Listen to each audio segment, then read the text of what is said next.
Hi, I'm Greg Levine, and this is the party line for September 9th, 2011. And this Sunday, of course, marks the 10th anniversary since the attacks of 9/11 here in the United States. But it also marks several other anniversaries. Most pertinent to this conversation, it will be 6 months since the March 11th earthquake and tsunami that leveled large parts of northern Japan and started the disaster at the Fukushima Daiichi nuclear power facility that continues to metastasize to this very day. In light of that, a group of nuclear experts got together in Washington, D.C. this week, and they determined that we'd pretty much not learned anything from that. In fact, they said that the nuclear regulatory regime in the United States post-Fukushima is wholly inadequate. And as if to remind us of that very point, more information is now coming in about what happened at the North Anna nuclear plant in Virginia on a day in late August when an earthquake, 5.8 magnitude earthquake, hit a few miles away in Mineral, Virginia. As I've discussed in the past, it isn't actually the magnitude that is most important. It's the shaking, the acceleration, the actual ground movement at the plant itself, which is what would concern you and what you would design to.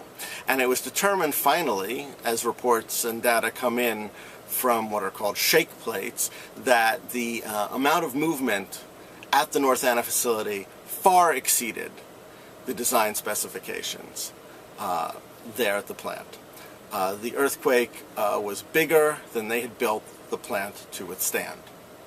Now, to this point, we have no information that anything truly cataclysmic happened there. I mean, the plant scrammed because of the earthquake.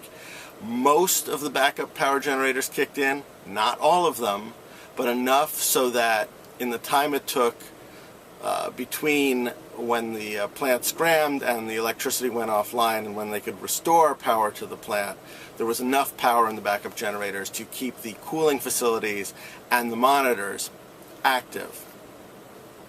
But that said, we don't really know all yet of what happened at the plant, and we don't really know what we need to decide, what we need to figure out, what parameters, what criteria need to be met in order to, say, give the plant a green light to once again resume power generation.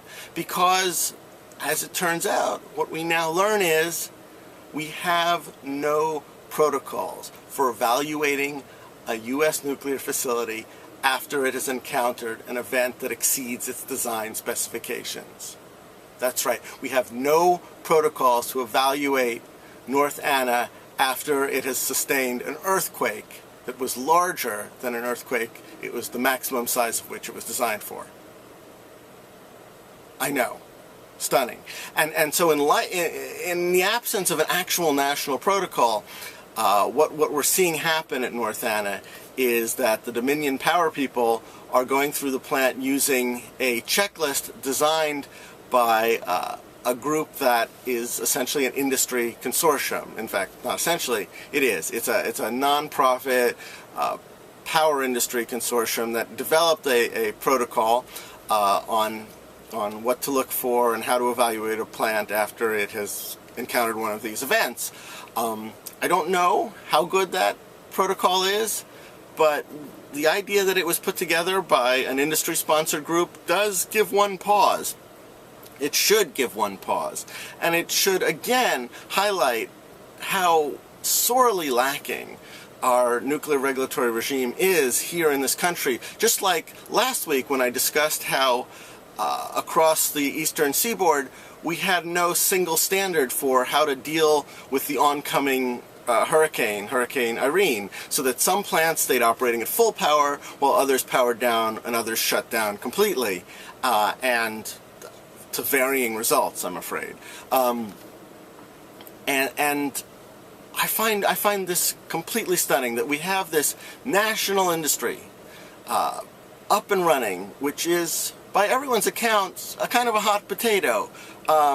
You know, we understand now, if we didn't understand before, we understand since things like the earthquake and nuclear disaster in Japan, that that nuclear power can be very, dangerous when things go wrong.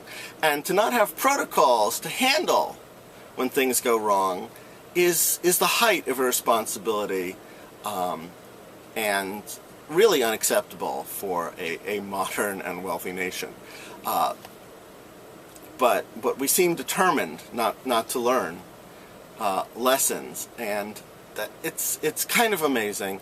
I mean, obviously, September 11th will be a day mostly taken up with thoughts of those we have lost 10 years ago and what has happened to the country since. But those will be thoughts that we will have, discussions that we will have in hindsight, really. It's an event that happened. It's not something that may never happen again, but something exactly like that probably won't happen again. Those that are gone are gone.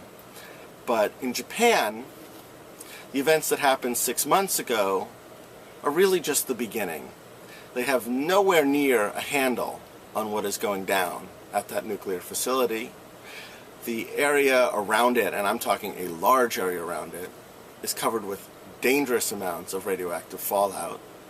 There are probably hundreds of thousands of Japanese who have been exposed to radioactivity well beyond what we consider acceptable limits, and the whole idea of acceptable limits is questionable since any additional radiation poses some risk. So that it's an ongoing problem. It's an ongoing problem in Japan. They don't have the benefit of hindsight. It's happening now. In America, in a way, with regards to nuclear power, we can say that we are blessed because we haven't had that kind of disaster yet. And we now have the ability to both talk about it before it happens and benefit from the disasters that we've seen around the world, most recently in Japan, and honestly what we've seen here at North Anna or in the wake of the hurricane, and design a new regulatory regime. We have that option, but you don't get the sense that we're going to use that option. And that would be a whole other kind of tragedy. And that's the party line.